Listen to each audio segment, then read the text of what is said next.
What if I told you those mesmerizing, blinking Christmas lights you see on houses and trees are powered by one of the simplest chips ever invented? Hey guys! In this video, I'll show you how to make a blinking Christmas light circuit with the 555 timer and a few components. Stay tuned to the second part of this video, where I'll explain how this circuit works. I've packed my favorite 555 timer projects into a free ebook. Yep, totally free. Don't miss it. Click the link in the description to get yours. Here are all the components you need to set up this circuit. 10 jumper wires, 6 green LEDs, 6 red LEDs, 1 100 kilo ohm resistor, 1 10 kilo ohm resistor, 2 330 ohm resistors, a 9 volt battery buckle connector, a 9 volt battery, 1 555 timer IC, 1 4.7 microfarad capacitor, a breadboard to connect everything together. The 555 timer IC comes with 8 pins. There is a notch or a dot on the chip's body. Pin 1, located at the top left, serves as the ground or ground supply. Pin 2, the trigger pin, initiates the timing interval in monostable and astable modes. Pin 3 serves as the output, providing the timer's operational result depending on its mode: monostable, astable, or bistable. Pin 4, the reset pin, is used to reset the 555 timer's internal flip-flop. Pin 5 serves as the control pin, enabling you to adjust the threshold voltage levels used by the internal comparators to set and reset the flip-flop. Pin 6, the threshold pin, monitors the voltage of the capacitor in the circuit. Pin 7, the discharge pin, manages the timing capacitor's charge and discharge cycle. Pin 8, known as VCC, supplies power to the IC. Let's set up the circuit step by step. Begin by positioning the 555 timer on the breadboard. The pins are numbered counterclockwise, starting from the top left corner. Refer to the later circuit diagram if you have questions about the circuit connections. Insert the 555 timer in the middle of the breadboard. Use a jumper wire to connect pin 2 or trigger to pin 6 or threshold.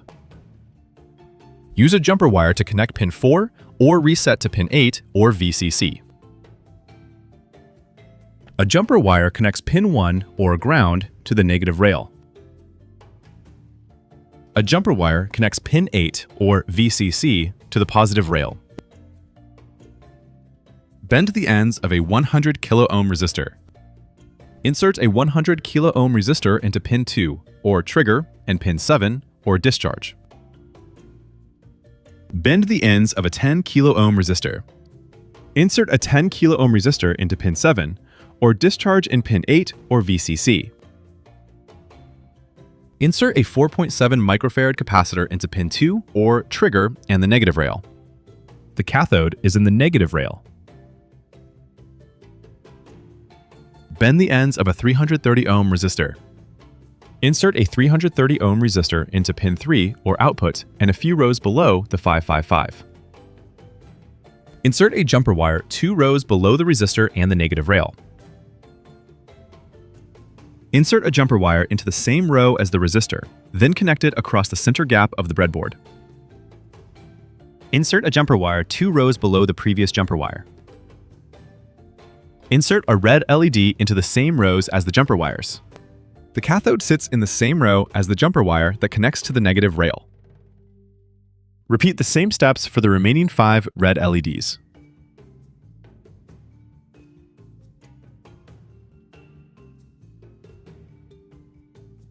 Bend the ends of a 330 ohm resistor. Insert a 330 ohm resistor into pin 3 or output and a few rows below the 555. Insert a jumper wire 2 rows below the resistor and the negative rail. Insert a jumper wire into the same row as the resistor, then connect it across the center gap of the breadboard. Insert a jumper wire 2 rows below the previous jumper wire. Insert a green LED into the same rows as the jumper wires. The cathode sits in the same row as the jumper wire that connects to the negative rail. Repeat the same steps for the remaining 5 green LEDs.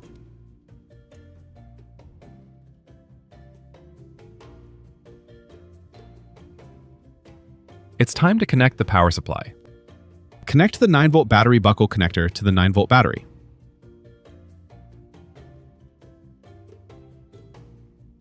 Insert the positive lead to the positive rail.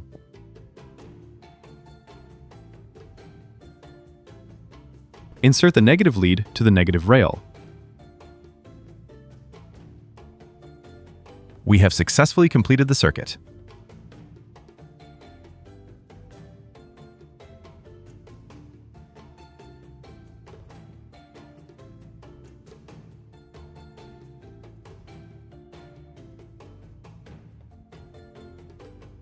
Let's dive into the circuit and break it down step by step.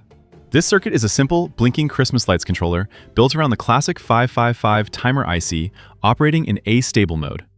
In this configuration, the 555 continuously switches its output between high and low, creating a square wave signal that causes the LEDs to blink on and off automatically. The circuit runs from a 9-volt battery, and the blinking speed is determined by a timing network made up of resistors R1, R2, and capacitor C1. When power is applied, the 9-volt battery feeds the circuit and powers the 555 timer through pin 8. Pin 4 is tied directly to pin 8, so the chip remains enabled at all times. Pin 1 is connected to ground to complete the power path. Inside the chip are 2 voltage comparators, a flip-flop, and a discharge transistor that together control the timing cycle. The blinking action happens because the capacitor C1 is repeatedly charged and discharged through the resistor network. At the start of the cycle, capacitor C1 begins charging through resistor R1 and resistor R2. As the capacitor charges, its voltage slowly rises. This voltage is monitored by the 555 through pin 6 and pin 2, which are tied together in this circuit. The 555 timer constantly compares this capacitor voltage to 2 internal reference levels, 1/3 and 2/3 of the supply voltage. While the capacitor voltage is below 2/3 of VCC, the output of the 555 at pin 3 stays high. During this time, current flows from the output through R3 and R4 into the LED arrays. Both the red LED group and the green LED group receive current at the same time because both resistor branches originate from the same output pin. This is why the red and green LEDs blink together instead of alternating. The resistors limit current, so the LEDs are not damaged. As C1 continues charging, its voltage eventually reaches 2/3 of the supply voltage. When this happens, the threshold comparator inside the 555 flips the internal latch. This immediately turns on the internal discharge transistor connected to pin 7. The discharge transistor provides a path from the capacitor to ground, causing C1 to begin discharging through resistor R2. Once the capacitor voltage drops below 1/3 of the supply voltage, the trigger comparator resets the flip-flop inside the chip.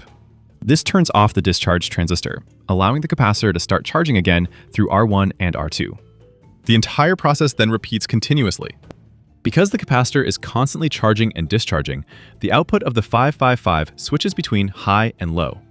When the output is high, current flows through R3 and R4 into the LED arrays, and both the red and green LEDs turn on simultaneously.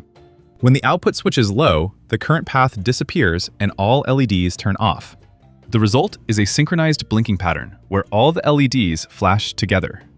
I hope this video has shown you how to make blinking Christmas light circuit with the 555 timer. Want to dive deeper into 555 timer projects? Grab my free ebook packed with awesome circuits and ideas. Just click the link in the description to download your copy now. If you found this video helpful, give it a thumbs up, consider subscribing for more electronics tips and tutorials, and hit the bell icon to never miss an update. Thanks for watching, and I'll see you in the next video.